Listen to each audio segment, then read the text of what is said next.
Hi, I'm Chris, and welcome to AI Augmented. Today, I'm going to be chatting with Natalia Bielczak, who is a neuroscientist turned career and business strategist. So, Natalia, what does that mean? What does that mean? Yeah, that's indeed both neuroscience and career and business strategy are two very broad fields. And indeed, like my story is quite lengthy, but I think it's quite logic as well. So when I first fell in love with neuroscience, I was interested in brain research, and I spent 8 years doing that in the Netherlands. And I'm originally Polish. I moved to the Netherlands for my PhD, and in the end, the difference between science and academia is like a difference between religion and Catholic Church. Sometimes you just come, you come for science, or you leave because of academia. So at the end of the day, I was like, well, this system is not for me. I have to find a different way to contribute. And it so happened that I had this problem of how to self navigate after my PhD because I was an expat in the Netherlands, and I also, with this PhD title in computational neuroscience, I was not given credit by employers to give me any managemental tasks. They were actually classifying me as pure data scientist, and I was only getting gigs as a data scientist, whereas uh, among all the skills and all the tasks during the PhD, programming was my least favorite. So I was like, if I go that way, I'm safe financially. It's like well paid type of profession, but it's not something I'm particularly passionate about. At least the process, right? The process of doing it every single day would be a grind, would be frustrating. So this is not something I'm really should be doing. So I started researching job market for PhDs in STEM like myself. And I figured that it's a fascinating subject. Job market is in fact not uniform. It's actually a cluster of multiple tribes that have their own vision of their own values, their own vision of like what is important in life. And it's just not just producing products and services. It's more like you have these groups of people who live according to different philosophy and have different working style and lifestyle also. And I started just digging deeper and deeper into this subject. And in the end, I came up with a battery of aptitude tests to help people better diagnose themselves and find their competitive advantage in the job market and figure which tribe they naturally would fit best. And also, yeah, so how to navigate in this complex landscape. And then AI came to play because obviously with the premiere of ChatGPT, the landscape of opportunities in the job market like largely changed. And we all knew, I think the day it came out, we all knew that the game is going to change forever. And I was like, well, now, at first I was scared. I was like, who knows, maybe like with all this generative AI, like the market for online educators will die naturally because AI is able to produce just unlimited amount of material. And I was like, maybe this is it. Maybe I just have to think about, um, like I'm good at construction work. I was like, maybe I should just start painting walls, for a living. But at some point, I was like, no, actually, it's getting even more interesting because the job market becomes even more complex, and there are even more subjects to investigate. So let's just dig deeper. And I started going to Bay Area and just traveling between Europe and the US because this is the cradle of AI, right? This is the place where all the like major developments stem from. Today it's like the leader, like San Francisco and whereabouts is that very place to be if you want to know what's happening in AI.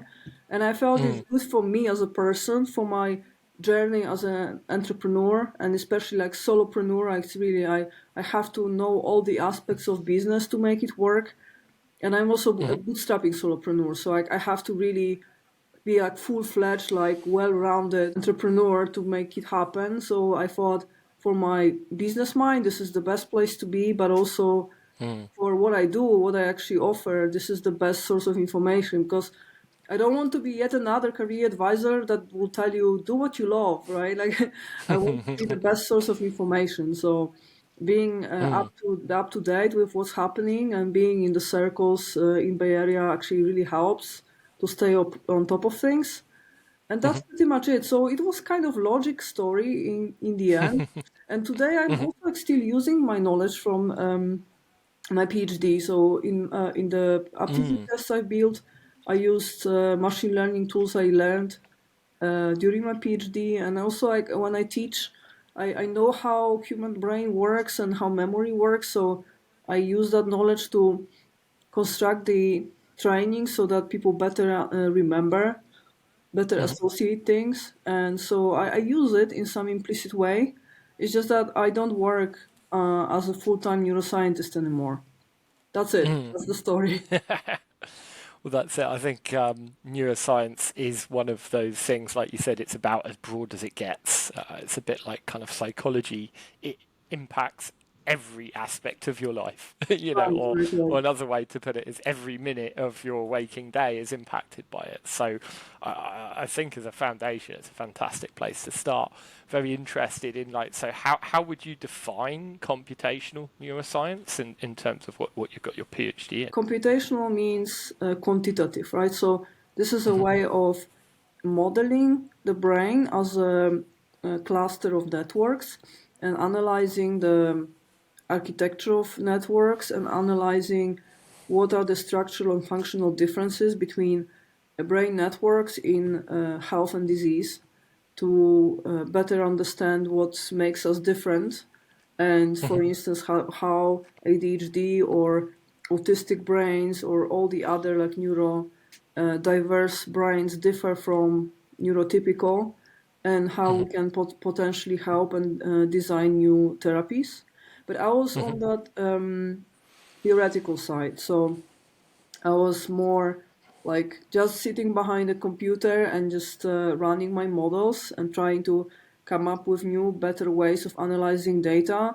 So that I was getting data from experiments. I was not collecting this data. I was just taking them from the database and just working to like extract information and get as much signal and as much information from it as possible. And it was creative in a way because I had to try something new to be able to, yeah, propose new solutions and graduate. But it was also responsible because it was indeed like producing a new product, right? You have to, your method has to offer something new, otherwise it's not even publishable, right? It has to out compete other methods in certain aspect of the problem, otherwise it's just there is no point in putting it in paper and publishing it. So like early on I had that entrepreneurial experience also because it was a race, right? Like you couldn't really fulfill your project without doing something new that is at least in one aspect better than what's already there. Yeah, so it's very heavily incentivized towards novelty, I guess. Yeah. Yeah, which again is very kind of entrepreneurial, isn't it? Really, I think a lot of ideas are weighted towards new things, which isn't necessarily where the money's to be made, but it's probably where the kind of early stage investments at, and Well, that's yeah, that kind of. yeah, that was more on the like it's called fundamental research, so it's like very very far from the actual real life applications.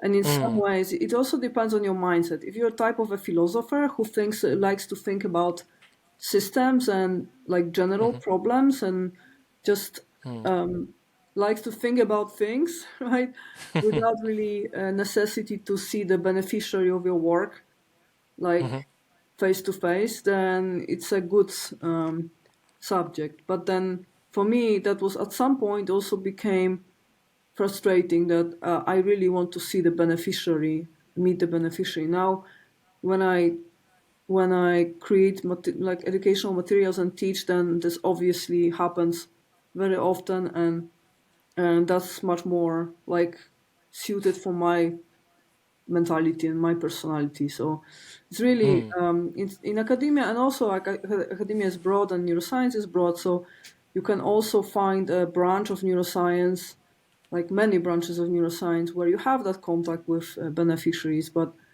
my part is, it's the whole new like industry of neuroscience is huge today. It's at least 100,000 full-time researchers in brain research worldwide. So it's a huge community, and it's like there is specialization, because to really become an expert, you have to specialize in a narrow subdiscipline. So I think in one discipline of cognitive neuroscience that I was specialized in, I was at the frontier of that area, but in all the other aspects, like general knowledge about memory, general knowledge about learning, general knowledge about neurotransmitters in the brain, for instance, and the chemistry in cells, I would be just on average level probably. So after all these years, I would probably be at the same level as like average parents just trying to explain to their kids how brain works. So it's also, sometimes I get questions like, how does it work? Like, what can I do? I have headache. Like, how can I help this? I'm like, I don't know. I'm only specialized in a very, very narrow area. That's how it works Yeah. today. Yeah. How about Okay, you? that's very interesting. Yeah. How about you? How did you end up with your interest in it? That's a very good question. I'll try and be brief. My journey's been kind of from the creative side of stuff. So I started life in music as a recording engineer. Kind of went from there into more broader entrepreneurship because, funnily enough, there's not that much money in music. Um, and I guess I would describe myself as just a typical kind of problem solving entrepreneur. I just love kind of getting obsessed with problems and finding new or innovative ways to solve them. Mhm. And you don't have to spend much time in the entrepreneurial space before you start to realize that technology is one of the best ways of building new and innovative solutions. Um, so I've kind of done that. I've had tech-related businesses for like the last, well, since I was 12, to be fair, but they've always kind of been on the side. I think with, I wouldn't say the advent of AI, but with AI going really mainstream over the last 2 or 3 years, it's kind of really it's really taken over a little bit for me in terms of where my attention's at, because it just felt like everything was kind of coming together. I already loved the big picture stuff when it came to technology, but when it came to like the nitty gritty of coding and structuring, I just lost interest, and so I never really learned to become a serious kind of senior coder. I could kind of get by and do the things that I needed to do to create whatever solutions were, but with kind of AI, there's probably less and less of the detail required, and suddenly all these things become possible, which were never possible before. And I guess it's an exciting place to be right now. Hence our conversation, right? Right, right, right. Yeah, it's good Yeah. that we are early Um, adopters, because it's just I can see, uh, it's like with every technological revolution, some people are still just as like laggards, right? They just wait for everybody else to adopt first, and no reason to be scared, because yeah, I think the fear is the driving factor here. So many people kind of they are still, I think, going through the grief related to the fact that the job market is changing forever, and that many of the skills they learned at school and put a lot of effort into just will not pay out. And they go through the grief, and they're still um, in the stage when you kind of refuse. How is it called? Denial. Yeah, they are still in denial. That's a good word. Yeah, and I think I went through the denial first phase really quickly, and I was like, yes, like many of the things I learned, I'm useless now, but that's how it is, right? Like the sooner you, Yeah, the better. it's very interesting you say that, because I feel like Yeah, because the seven stages of grief apply to many things. It's not just bereavement, right? And I kind of feel like there was a stage, there was stages which I went through when I was coming to terms with AI as well. Hmm. And some stages were kind of darker than others for sure. Just sitting in a corner going, "Oh my God, we're all going to die." Thankfully that phase didn't last too long. Still in the back of the mind there somewhere, I'm sure. But yeah, denial was a big one. I think acceptance is obviously the point we all want to get towards. But like, it's the way I see it is a two-sided coin. There's big upsides and there's big potential downsides, and we need to kind of never go too much in one direction. We need to kind of balance it out, really. Right. So if you're there thinking about the doom scenario all day, you're not going to have a very happy life. You need to balance that out by thinking about how you can use this technology to have a better life or a better business or whatever it is that you want to improve. Right. Whereas if you're out there building foundational models, you need to think very carefully about the other side of the coin as well, which is like, what is the destructive potential of this? And, is it going to be safe out in the world, right? Right. Yeah. So when did you start paying more attention to AI then? Can you kind of remember it at a specific point, or did it just, the noise kind of build up over time? Well, I think so. The job market is driven by black swans, right? Once in a while, you have a black swan event, black swan in a sense. I'm not sure if you know about Nassim Taleb's book, Black Swan. It's Hmm. about these generation-defining events that just happen out of a sudden, and they are not predictable. Example was the pandemic; like no one could see it coming. Hmm. Although there are some spy theories, of course, but let's assume that no one could. So that was like a global event that shaped the job market, and more than anything, it actually speeded up the process that was already happening. So hybrid work and remote work and um, the labor mobility was already a process that was going on, but the pandemic just accelerated that process by a decade, right? And it was similar with ChatGPT. When I saw it coming and I saw all the buzz around it, and I could see how fast it gets adopted, I could see that this is the change. Hello, I think I was cut out for a moment. Just a moment. Yeah, I think I was offline for a moment, but I'm back. Sorry. Yeah, I think it cut out for a Yeah, yeah, second, but that's all good. So yeah. you were saying, Mhm. Yeah. So when I saw ChatGPT coming out and what happens in the public for the next few weeks, I knew that this is another black swan. That was quite obvious, especially looking at the statistics around the Kindle Direct Publishing at Amazon.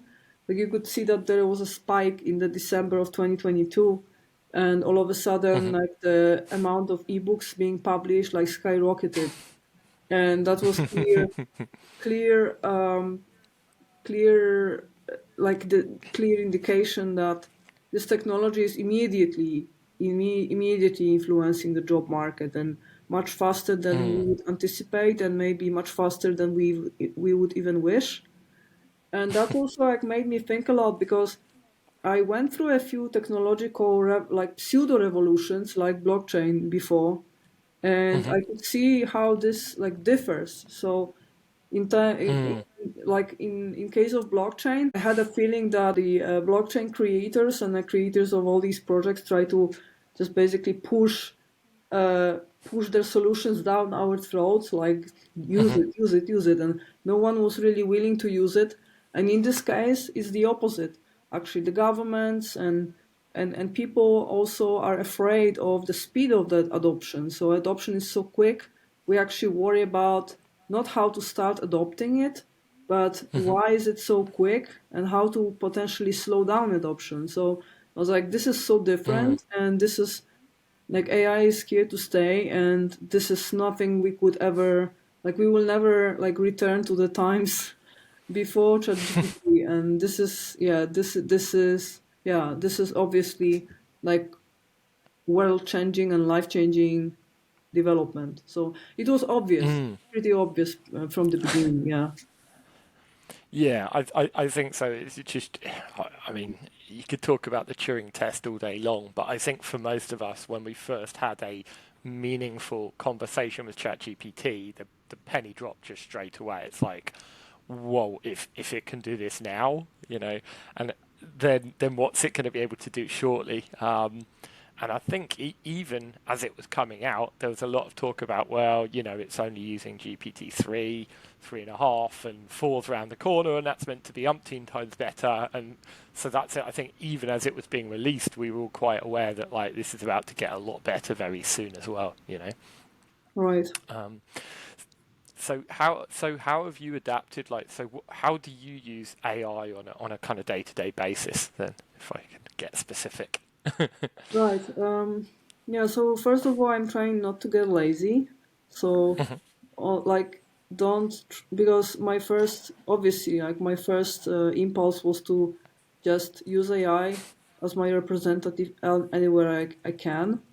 But in the end, I made rules for myself. So when I speak as myself through social media, I just speak for myself. Like I Yeah. don't delegate it to AI, because I really want that authenticity. Like in business, authenticity is everything. So, Mm. once you get caught once that you actually signed yourself as yourself under a text and it was not your text, your authenticity and trust level drops to zero pretty much. So I really Yeah. want to make people like know that when I speak as myself, it's my text.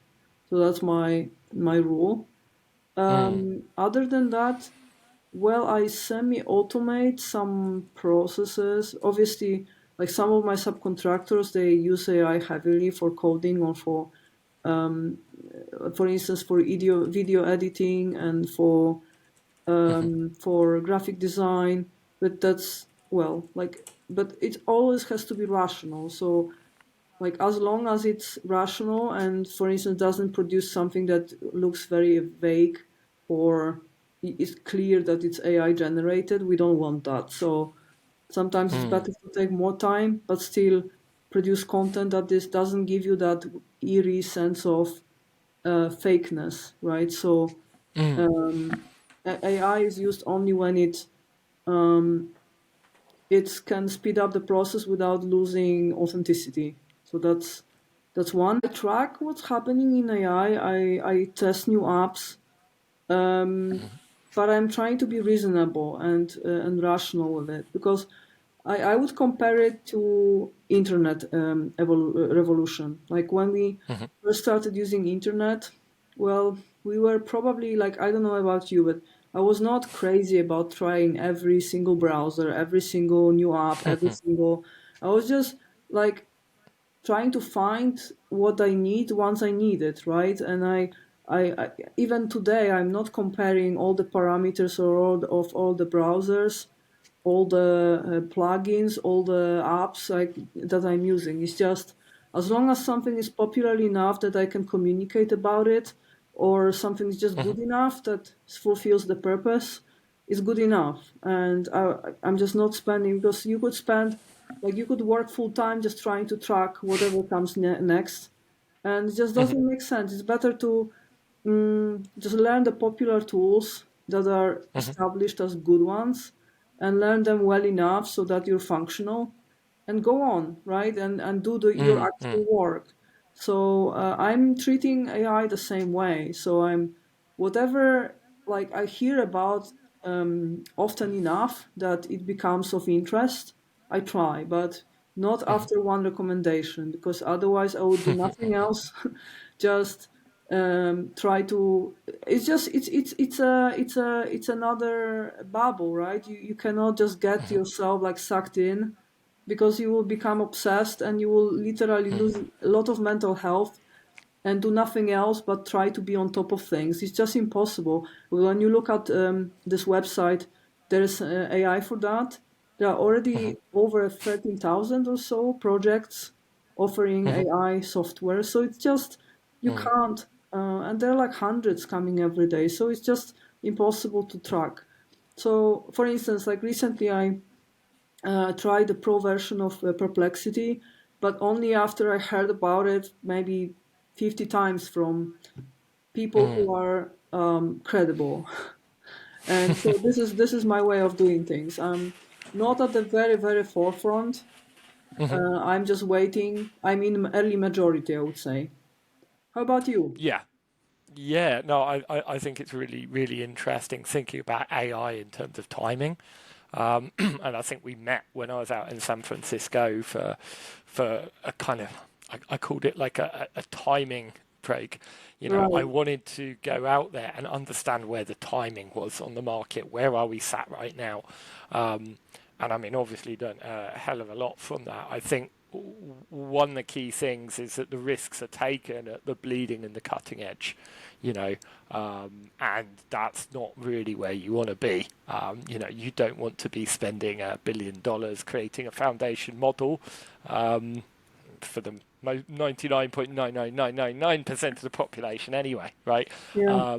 You don't want to be trying to find new ways of doing voice interfaces so that you can a new tool and stuff like that, which is more like the cutting than the bleeding edge. But yeah, I think the boxes that you want to fall into the kind of early adopter, early majority kind of boxes where you know, you're either using tools which are now mature and can fully do what you want to do, or you're just slightly ahead of that and using kind of slightly established frameworks, if you like, stuff like kind of LangChain, where you're not having to invent stuff from scratch. There's already a framework there. It's not just massively widely used yet, kind of thing. Right.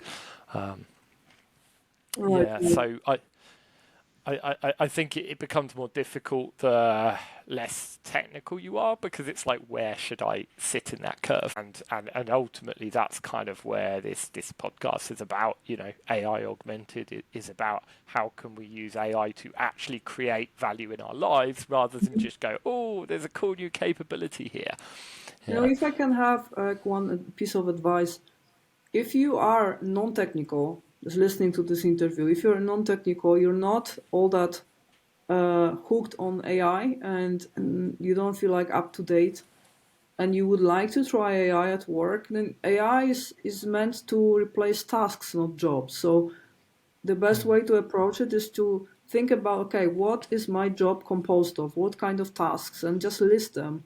What do I do during the working week? And then once you have a list of tasks, you can always just plain Google or ask ChatGPT, how can I use AI to automate, and then plug in the task, right? And then Mm, some of mm, the tasks might be easy and straightforward to automate with AI, some of them not, but this is your best chance. And then obviously, before you use any AI at work, you have to discuss with your boss, because there are many safety and intellectual property issues. This market is still unregulated. In Europe is more, I think, advanced, because we have this AI Act from, I think, June 2023. But in US, like, it's just Wild West. So you have to talk to your boss before you and get a thumb up mm. before you start using AI at work.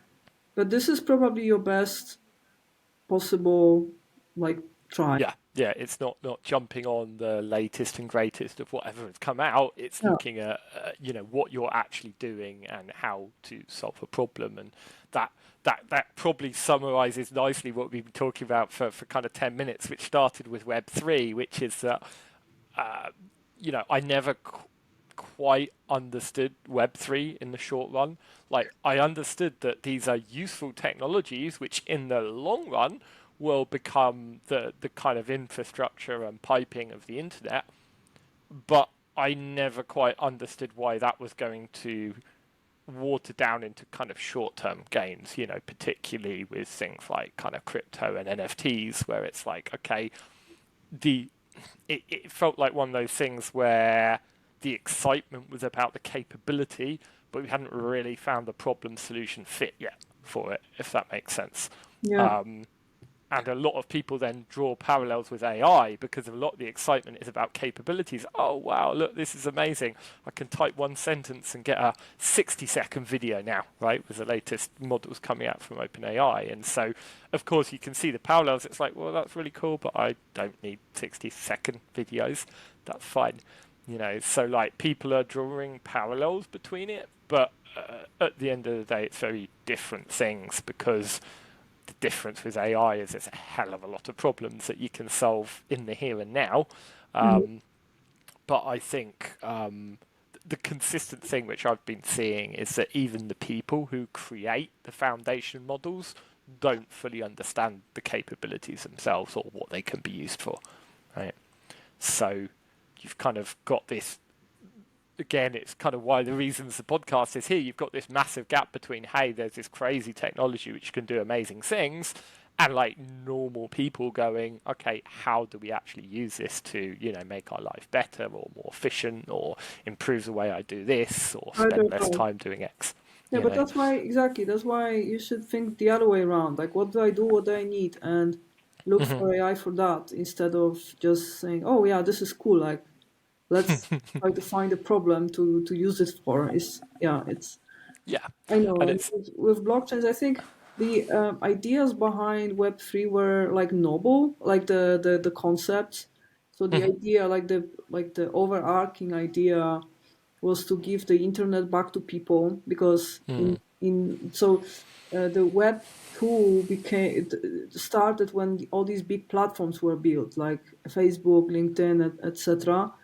And mm, these platforms kind of collect and trade our data. So this is the main problem that the proponents of Web3 are trying to combat mhm, and give the internet back to people. So create decentralized databases where we own our data and we are in full custody of our data. And if we want to trade it with someone, we benefit and not Facebook, for instance. So like the ideas are noble and the purpose is noble, but there are like obviously well the way it went, like it was like abusing the customers' rights in many instances, so creating mm, public markets like NFT market, just using this terminology and philosophy just to sell often useless items, right? And it's just so mm, um, yeah, it's I have mixed feelings about it. I think if it was done well, and I know that there are many projects just running right now that are even Sam Altman. He created WorldCoin to provide with mm, decentralized digital identity system, mhm, and Jack Dorsey is building some form of like Blue Sky was actually meant to be a part of his ecosystem of decentralized internet. mhm. Blue something, I don't remember the name anymore, but it contained the word blue, keyword blue, blue net, something like that.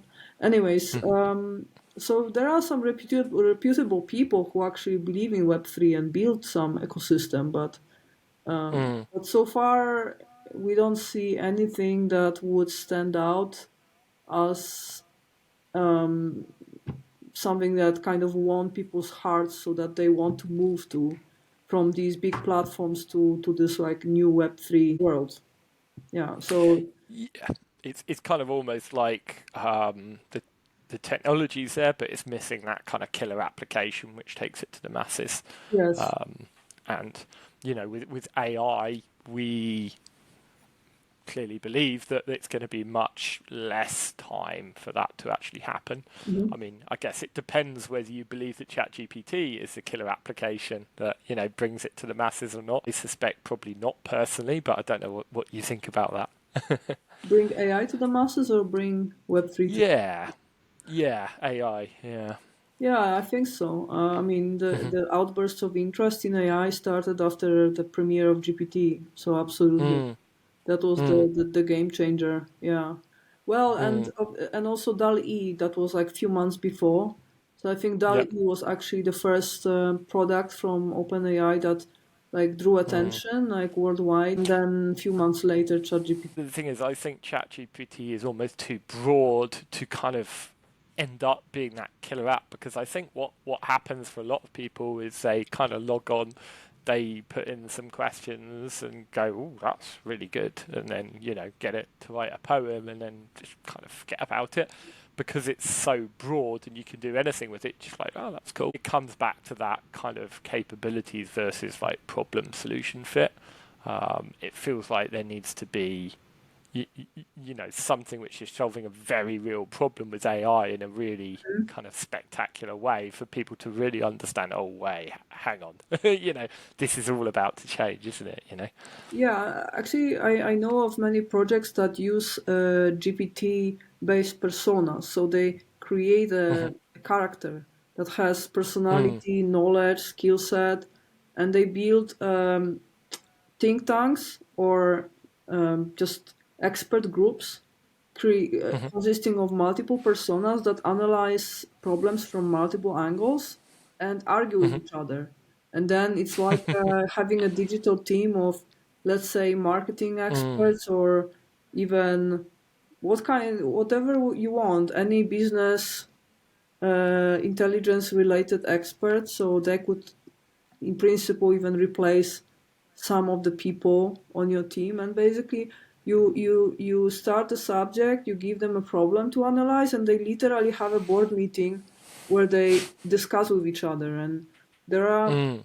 yeah, like innovation algebra, a project started by a friend of mine, Hannes Marais and Prisco Pelkey, in the Bay Area. That's exactly what they are doing, and it's quite Hmm. amazing the results they are getting. So Mm.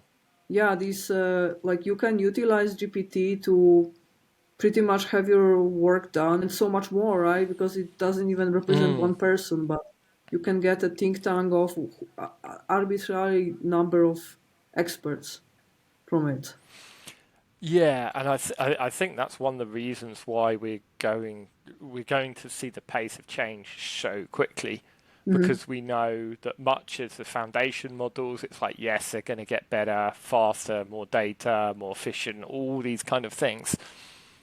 But what maybe people are missing parallel to that is just how quickly the knowledge and understanding of usage is changing.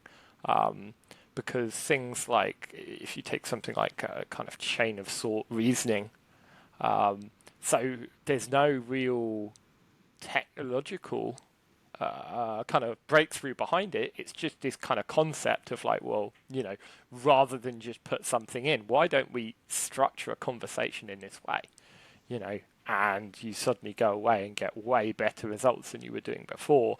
And it Hmm. feels like there's probably hundreds of those kind of breakthroughs there, some of which have already been made, but also waiting to happen, where you just go, hey, guys, if we use this in this way, we get these amazing results too.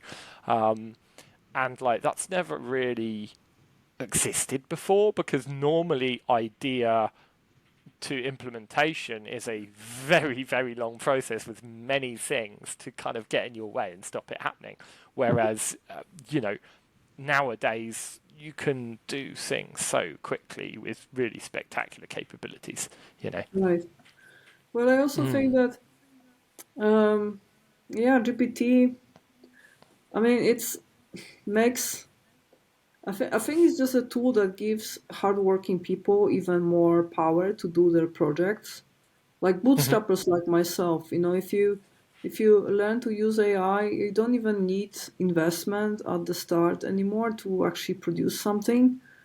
Hmm. And so I think in a way that's again giving power to the people who just are willing to put effort into their projects, and like I see it as a positive change, because indeed to get good results from Mm. it you also have to tinker around your prompts, and sometimes you Mm. get unexpected results. For instance, if you ask GPT to do something and you add at the end of the prompt that your life depends on it, it will actually get better output.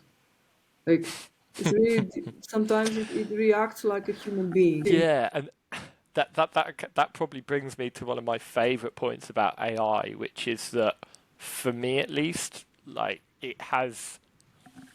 made me, like, good AI has made me understand what it means to be a human being much better.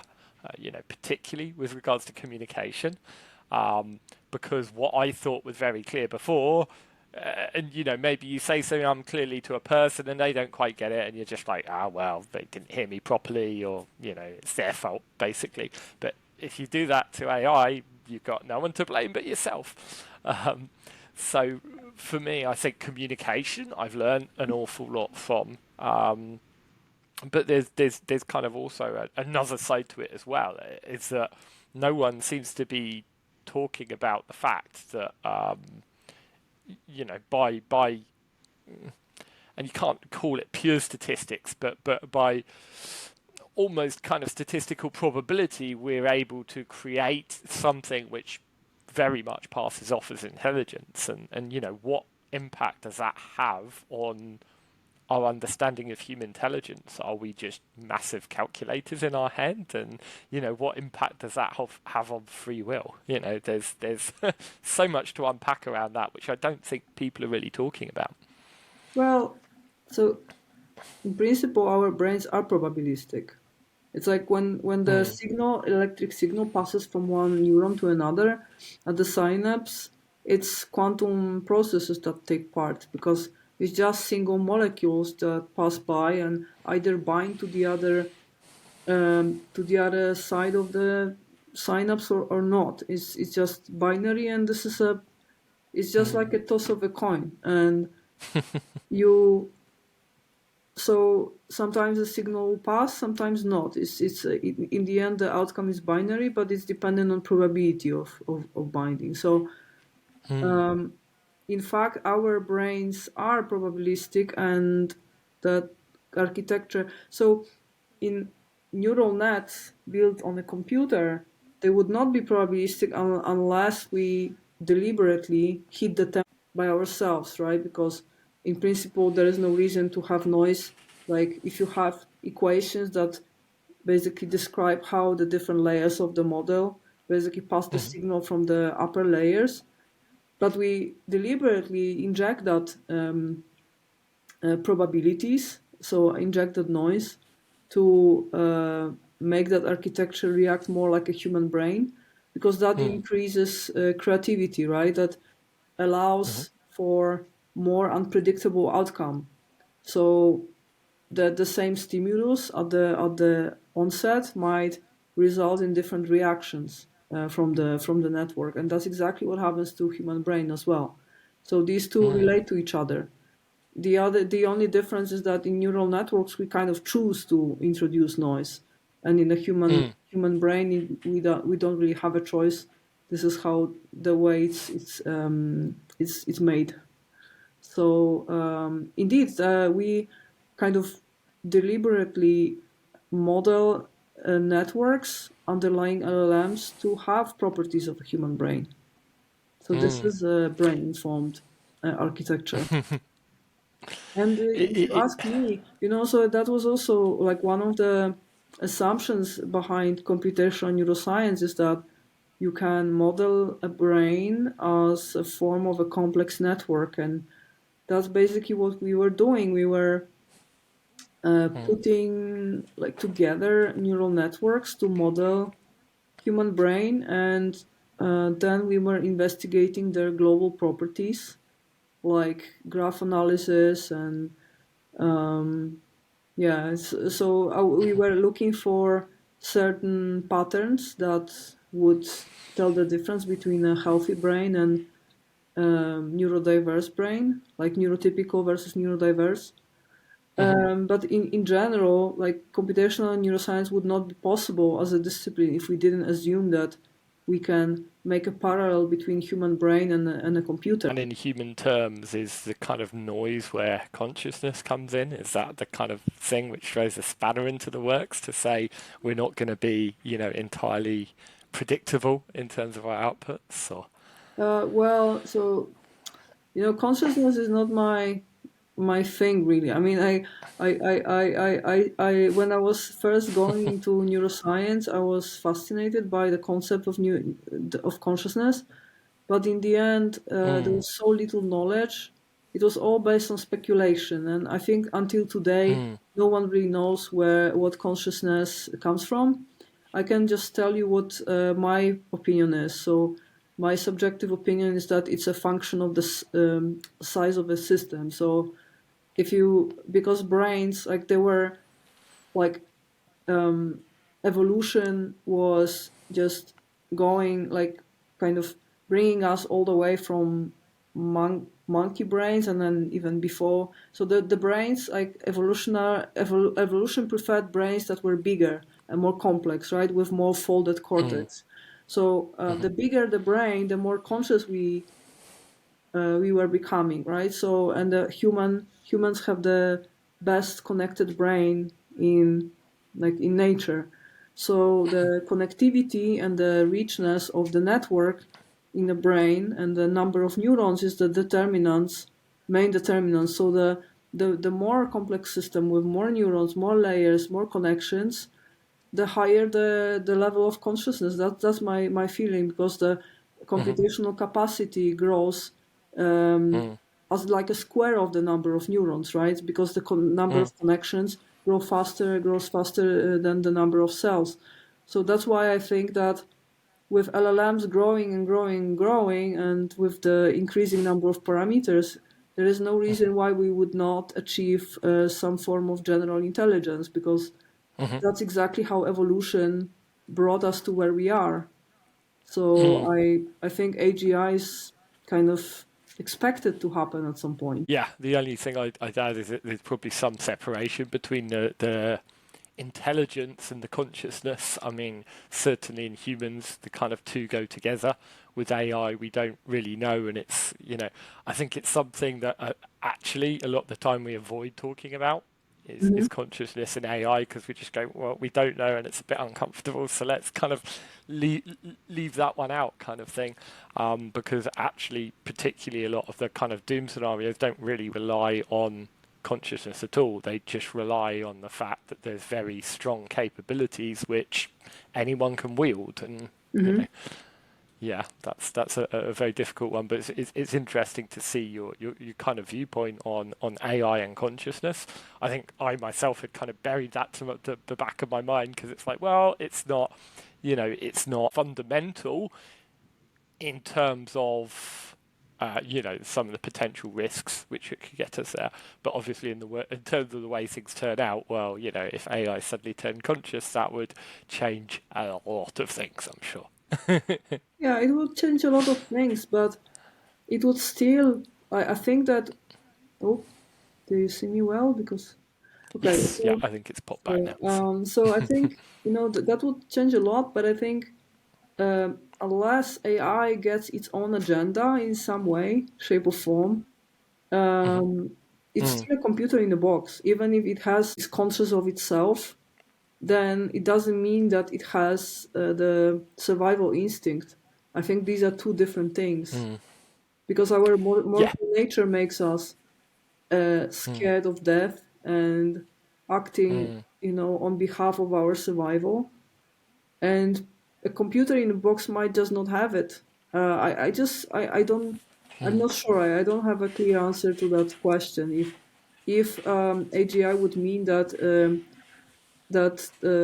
AI tries to get independent from humans. It's just it might as well still stay a tool, just more conscious tool, right? But still a tool in Mm. human hands.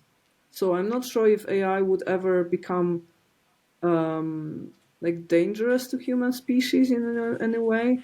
I think Mhm. the main danger is actually that evil humans would take over and just do something evil with powerful AI to other humans. That's, I think, much more likely Mm. than AI getting independent and trying to get the control over planet Earth. I think, yeah, we should be more scared of human using a human. Yeah. Yeah, yeah, totally, totally, and that in some ways makes it kind of easier, because we understand the behaviour and capability of humans much better than we understand the Mhm. ever changing and ever increasing capabilities of AI, right? But yeah, I think a good analogy is computer viruses.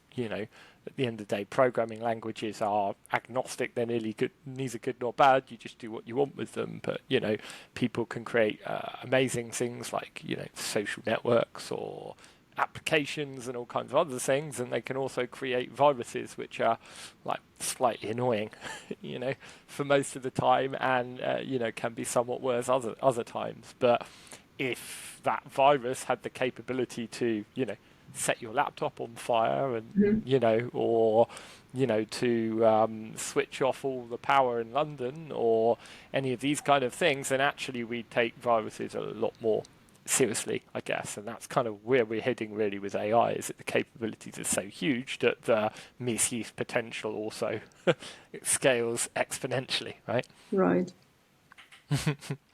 So coming back to the light side, having gone to the dark side for a bit there. Um, so thinking about, I guess, some of the impact that AI's already had. Mhm. So you obviously work very closely with the job and careers market. So what impact have you seen already from AI? Right. So one thing to say is that this impact is much harder to operationalize than you might think, because Hmm. obviously we in many areas of the high tech market we see massive layoffs, and AI is always the like usual suspect, right? Because Hmm. in like knowledge for knowledge workers, AI can be seen as competitive force. So I think there is a lot of attribution of changes in the job market, especially Hmm. layoffs, to AI. But there is much less evidence that this is actually the reason, because it might simply be a recession that has nothing to do, like the tech, high tech and deep tech market was going up and up and up and became bubbly at some point, and it might be a natural correction in the market instead of like AI induced crisis. So it's really Hmm. hard to tell like what's the real reason why people lose jobs. But Hmm.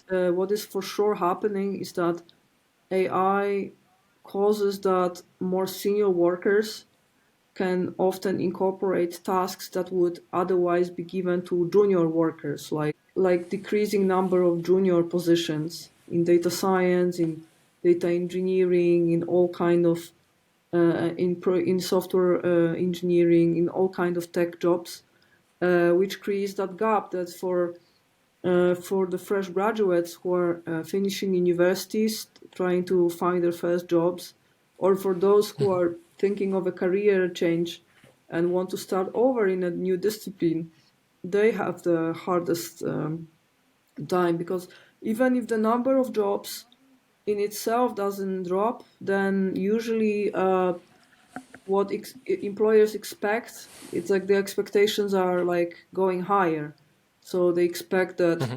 you started like a few years ago, you got enough knowledge to now use AI to do what you were doing a few years back, right? So if you Hmm. fresh in the job market, you really have hard time to convince the employer that you can be useful for the company. So that's this knowledge Hmm. gap, and Hmm. expertise gap is one problem. So it's a huge problem Hmm. now for university graduates. So that's one Hmm. definite change that we observe, and Hmm. there is no clear solution to it other than just increase the number of projects and just practical subjects that you could teach in the university. Hmm. But that's it. And other than that, yeah, there will probably young people will be pushed to take more internships before they do the actual job, or try to decide even earlier, even in high school, what kind of career track they are interested in, so that throughout their studies they are like have more time to build the expertise to actually start working right after university. Yeah, so that's a big problem. Yeah. Hmm. So, and that's also, I guess, coming on the end of a long trend in that direction anyway, right? Where there have been less undergraduate jobs probably over the last, I think, probably 15 years now, really, probably Right. since the recession, 2007, 2008. So if that's only accelerating things, so where do you think that's going to drive the jobs market then? Well, it's hard to predict really, and it might be that we are like historically are very poor at predicting how technology is going to shape the job market. Like in the Mm, 70s, when the first computers came out, the experts in analyzing the job market were predicting, they're pretty convinced that accountants are a type of a career that is like likely endangered and will get extinct in the next 10 to 20 years. And what do we see? Actually, accountants became more efficient, having access to personal computers, and actually became much better paid jobs than mm, before. So they actually benefited from the mhm, evolution, from the technological revolution of the 70s and 80s, rather than losing from it. So it's really hard to mm, tell in the long run.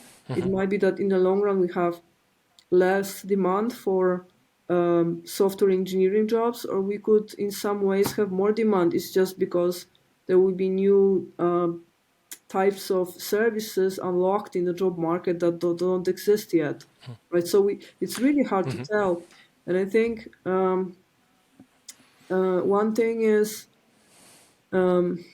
I think that what we are really entering right now is the creator economy. So you have mhm, to be responsible not only for your skills, but also for communicating these skills, and also mm, think of yourself not as a representative of a certain like one profession, but someone who has a unique contribution, unique set of skills, that and try to just nourish those like core competences you have. For instance, I can give my example because this is the example I know best. So I came from neuroscience. I came to career advisory, and I do kind of get from both, right? And there are very mhm, like there are hundred thousands of neuroscientists in the world, but there are very few who went my direction, right? I'd never met anyone like this who would now be analyzing the job market. So this is like a two pieces that come together in a unique way, and that's what I mhm, represent. So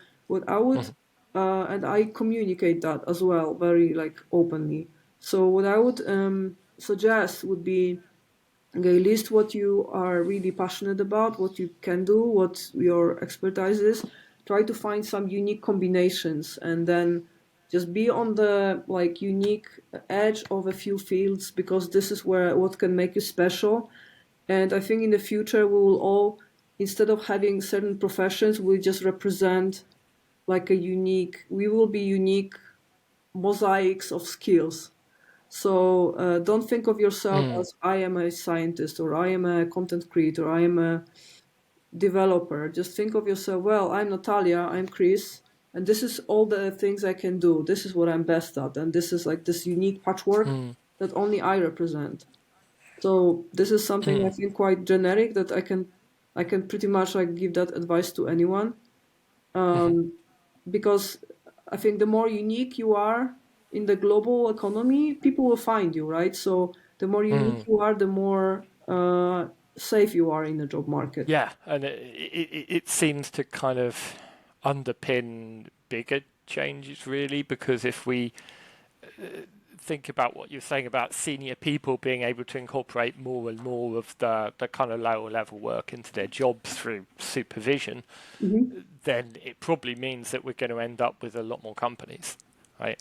Um, so we're potentially heading into the kind of, could be the golden age of entrepreneurship, right? Let's kind of help. So, and We might be. let's By the yeah. way, I see one interesting paradox that in the Bay Mhm. Area, like lots of tech employees get laid off. So they're like, now I will show you. And then they start the AI companies, and then they create new Mhm. services that lead to more layoffs. And it's like a vicious, Wow, that it's like a broken yeah. wheel, yeah. But I think really, like, I always like Mm, let people think about it before they start a company. What's the reason? Because many people mm, go into entrepreneurship thinking, well, I'm laid off anyway, so like I have nothing better to do. Let's just put the label mm, entrepreneur on my name and just start something. Or they think, well, you didn't appreciate me, maybe I can show you now that the whole world appreciates me. Let's just start a company, right? It's not a it's like it's not the right motivation, because you have to have some problem to solve. That's the right motivation to start a company, not to show off and just make somebody else regret that they laid you off. But I think this Yes. is quite popular these days. Yeah. Yeah, and that's it. I always feel like I can spot a successful entrepreneur from a mile off because, in my experience, a successful entrepreneur is problem obsessed, Mm-hmm. and if you're solution obsessed, then that's an issue.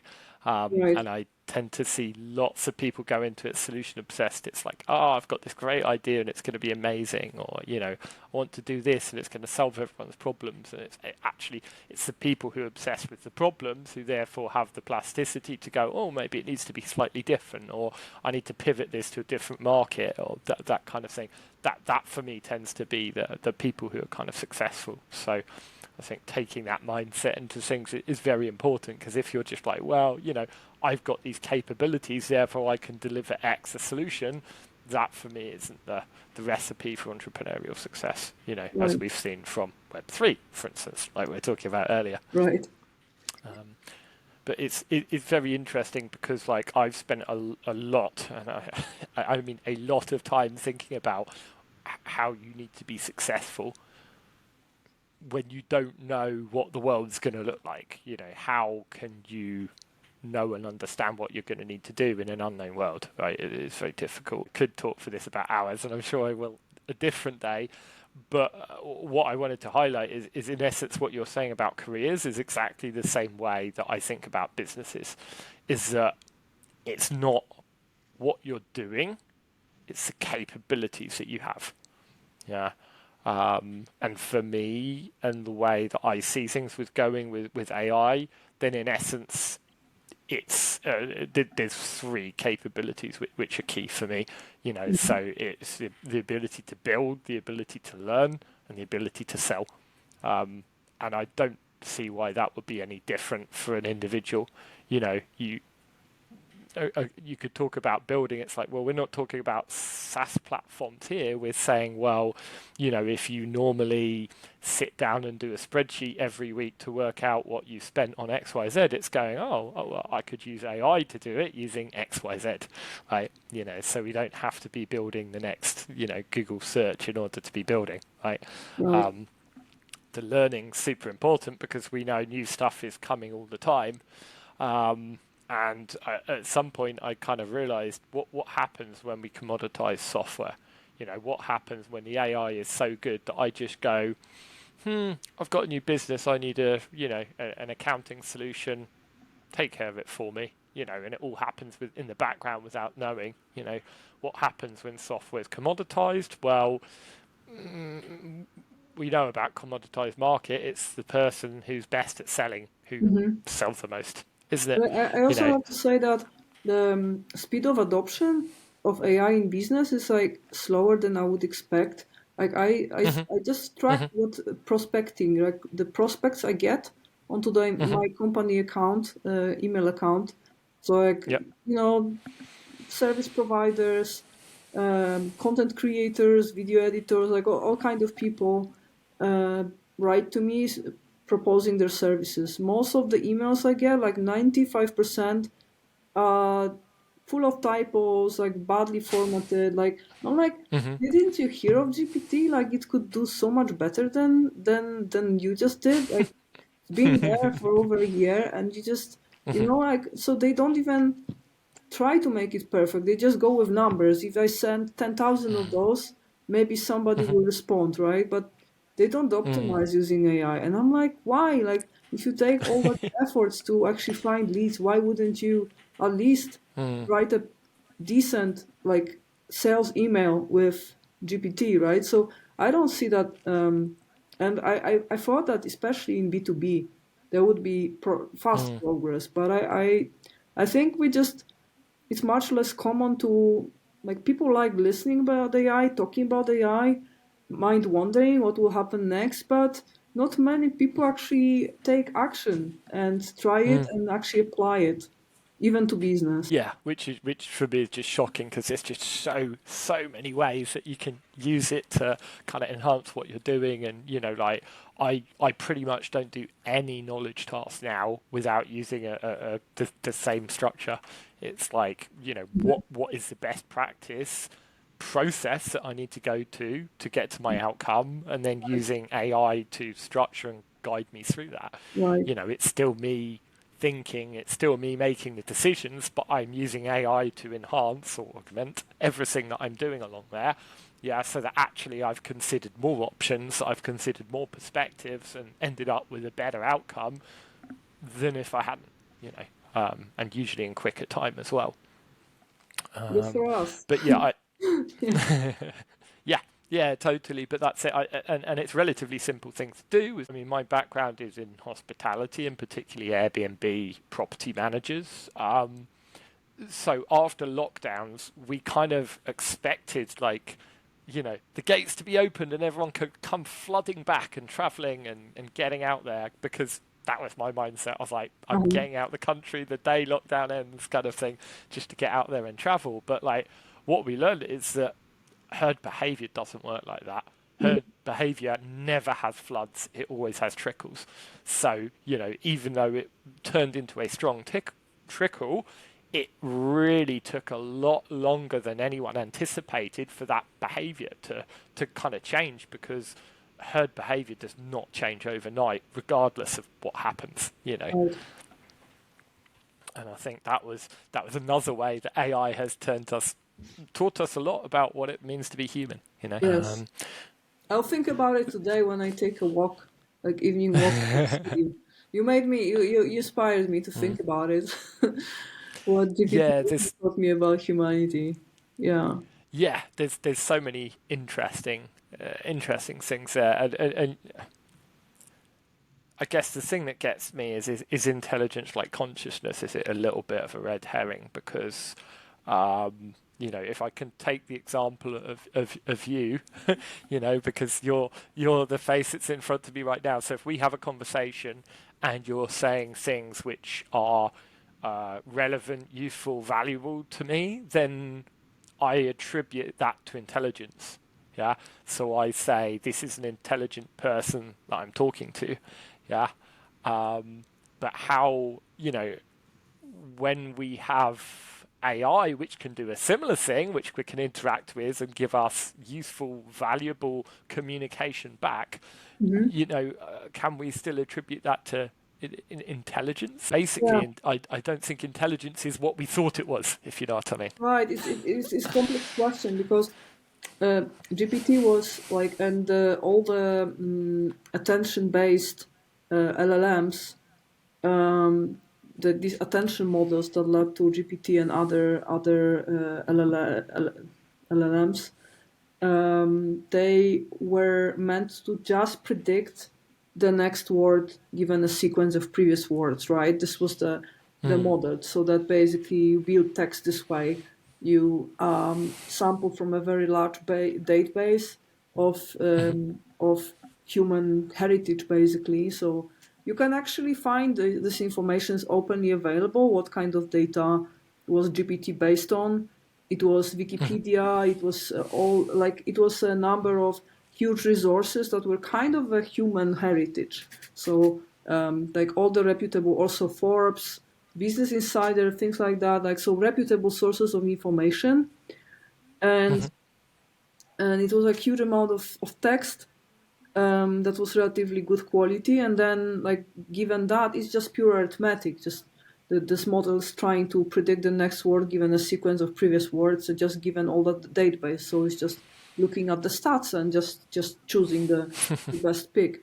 So it was like it has not much to do with intelligence when you think about it, but this model also learned certain sequences and patterns and the model is huge, so it kind of also the you can it was rewiring during the learning process, and you cannot really tell because human memory and what we can do and what we know is coded in a sequence of connections in our brain. So when we learn something, our cortical networks rewire and these patterns of activity of the neurons that are connected together that kind of get activated together are these memory pieces of memory that we have. And the same could happen to LLMs. Once in the learning process, there might be certain like multidimensional, complex pieces of information that actually happen to get created during the learning process that we don't see, but they kind of influence the output. So the output might be more intelligent than we originally thought. So I think it's really complex problem, because the point is there are so many parameters, it's like billions and billions, right?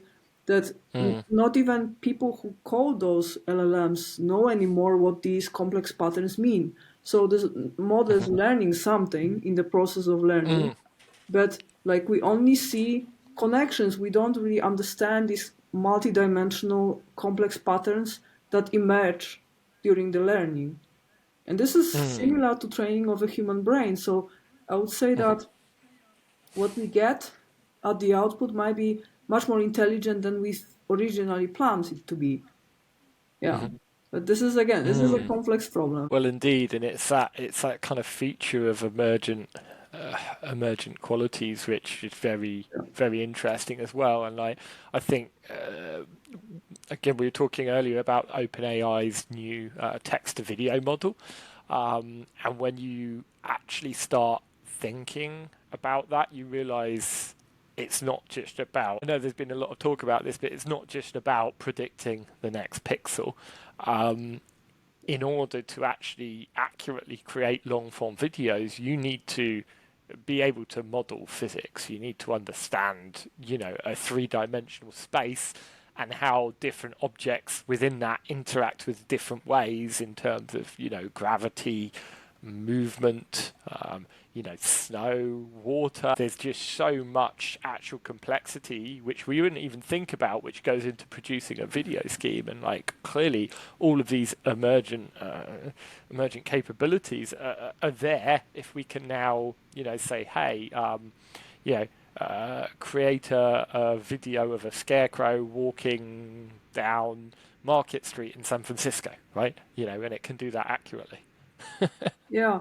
Well, although you could argue that again, the model learned from just, many like ton and ton of examples, so it doesn't really understand physics. It just knows that from the amount of examples it got, when you just put a ball in the air, it will fall down, and it's basically because it happens every time. So it's really it's tricky. I think the same problem as with GPT, that we're not entirely sure if it understands something more. So in this case, laws of physics, or it doesn't. But this is an interesting problem. Yeah, it's the funny thing is, Yes. even people who code LLMs are not entirely sure how much it understands and how much it doesn't. So this is, and also because at this moment the amount of parameters in the newest LLMs, it already surpasses the number of connections in the human brain. So some of these models might already kind of outcompete us with certain computational capabilities. So how to understand something that is more complex than yourself, right? It's a challenge. Yeah, we're definitely heading into kind of uncharted territories, and I tend to think the short term's quite easy to predict. The medium term is just a big unknown, really, although we can make some guesses. And then I think in the long term, when you give it enough time, you can kind of see where the trends are going as well.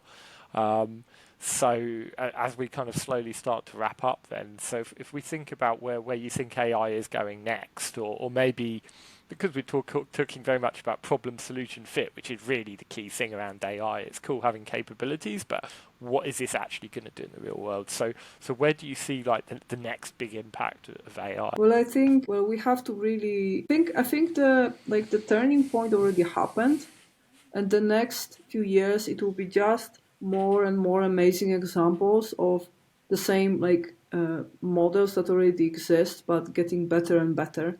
just the same as with internet, you get this like wow factor. First time you see an email coming your way, and then it only improves on the layout and quality and speed. So, and then the like wow effect kind of like waits a little bit, right? So it's like you get used to it.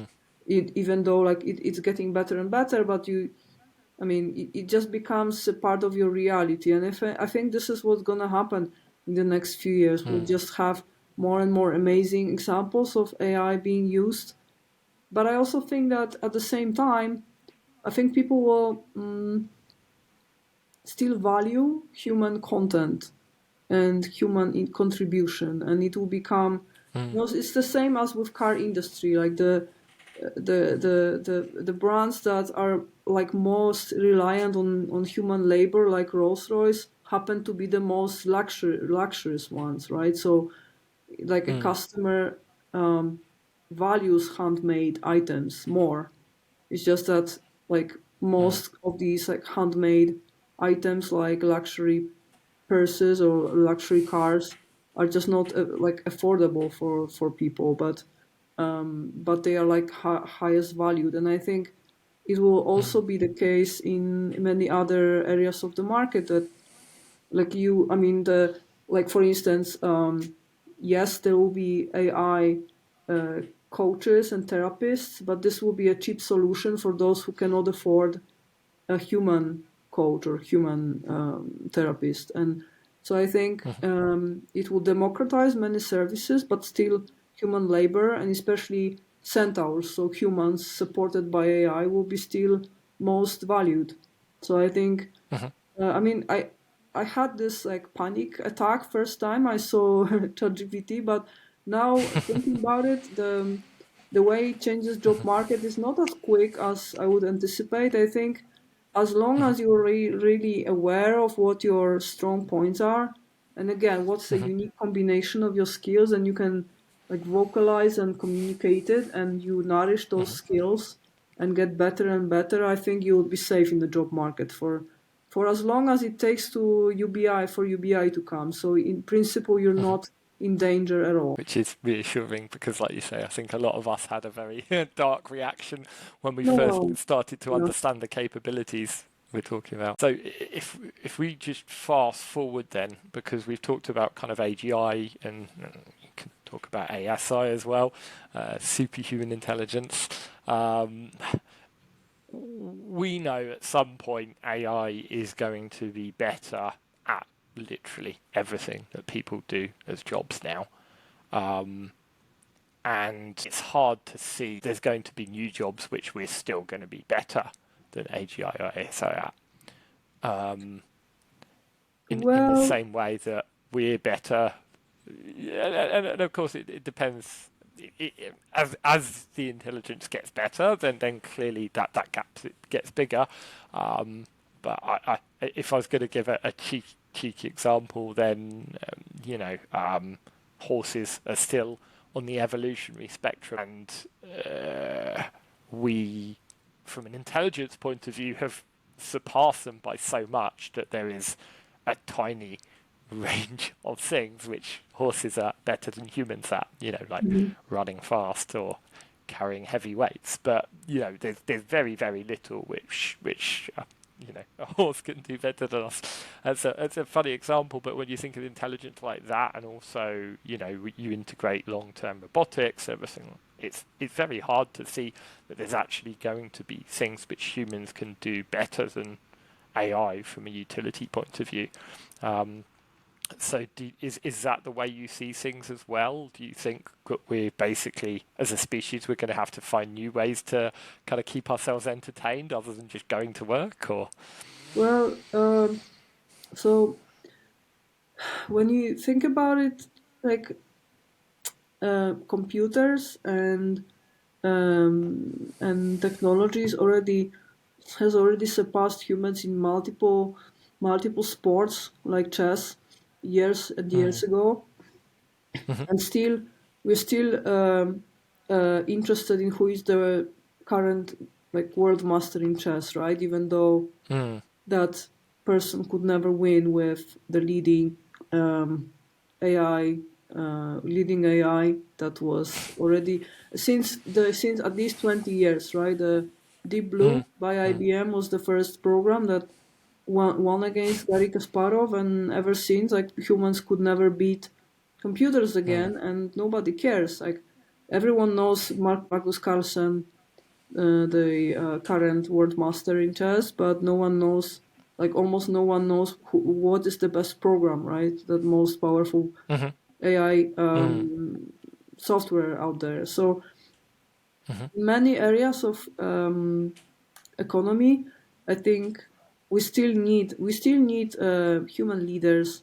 We need role models. We need athletes. We need artists. We don't want to like buy a ticket for an AI like generated artist. Like, we want to have a human connection. We want to have a human on scene, even if that person is not perfect. Like, it's not, sometimes they have good days, sometimes they have bad days, sometimes they have a flu and they don't sing all that well, but they're still real, and we want that real and authenticity and a human factor in it. So in many professions, even if AI technically becomes better, we would still choose humans to follow. That's one thing. And second, I think to some extent you're right that in many professions, well, yes, like, humans will not be necessary anymore, and it might happen that there is not enough work for everyone to be really necessary in the job market, and we might be willing to introduce some form of UBI, universal basic income. And indeed, in that case, we would shift from economy of productivity, like now, like everyone tries to be as productive as possible. Then in the future, we would move to economy of motivation, right? That would be the main problem: how to motivate yourself and keep on going, keep on exercising, keep on interacting with people, keep on doing like constructive stuff with your time, even if you have UBI and you technically don't have to do anything. So how to still challenge yourself, how to still set goals, and just put yourself in challenging situations to still personally grow if you don't have any expectations from society. And that's not an easy question. Like, no one cracked the real nature of human motivation just yet. And even Tony Robbins doesn't know what motivation comes from. He can yell at you and probably make you motivated for a day, but like, after Turn taking the any aircon down really courses, cold. yeah, Yeah. and like, there was research on it. Like, after any course in motivational course or motivational speech, you're like hyped for a few hours, and you come back home, and it all goes down to the homeostasis level, right? So you have some natural level of motivation. In most cases, most people have a relatively low level. They need some external incentives, like money, to really keep going. Otherwise, they would be just letting go. Me too. I'm not naturally hardworking. I Yeah, I have to have I think that's with everyone, isn't it? Right? yeah. So well, almost right. Yeah, but I think this is a big problem, and I'm also like thinking about that, like more so than about the dangers of AI as a thief of jobs. I think that it's a thief of motivation, in fact. So yeah, that's much more of a problem than current turmoil in the job market. Do you think AI could hack our motivation as well? Like, understand motivation to the degree where it can help us be motivated to do what we want? I'm not sure. I'm really not sure, because motivation is, I think, outcome of biological processes. Also, like, it's just, AI has unlimited motivation, right? Because it doesn't need energy. Like, yeah, it doesn't have to synthesize ATP to live, right? It doesn't have. It just goes for as long as the cable is plugged in. It will just go and on and on and on, right? It doesn't need motivation. So I think it will never really understand the concept of motivation the way we humans understand it, because we have limited resources.